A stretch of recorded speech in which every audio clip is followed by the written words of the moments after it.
তাড়াতাড়ি বেরো, চলো চলো। এই অটো যাবে যাবে। এই ছুটকি, কি হয়েছে ওমা? চলো, বান্ধবীর জন্মদিনে যাবো না? এতক্ষণ মনে হয় বান্ধবীর জন্মদিন শুরু হয়ে গেছে। এই আমি যাব না, তুই একাই চলে যা। কেন? না না, আমি যাব না, তুই একাই যা। কেন, কি হয়েছে বলো? আরে আমার না একটা ভালো হার নেই, কি পরে যাব, সবাই কি সাজবে, আর আমাকে দেখে সবাই হাসাহাসি করবে, আমার কিচ্ছু নেই। এই ব্যাপার। হ্যাঁ, তোমার জন্য আমি হার নিয়ে এসেছি। আমার জন্য হার এনেছিস? এই দেখো। উরে বাবা, সত্যি? উরে বাবা, আজ হার পরে যাব, কি মজা। না, দেখি না, দেখি হারটা খোলো। কেমন, তুমি খোলো।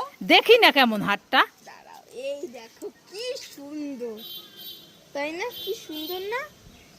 এ বাবা, এটা আবার কি রকম হার? এটা তো সেই শাপলা ফুলের হার। আরে না, এটা নতুন বেরিয়েছে। এইটা পরে গেলে সবাই তোমার দিকে তাকিয়ে থাকবে। ই, সবাই আমাকে পাগল বলবে, এটা তো সেই শাপলা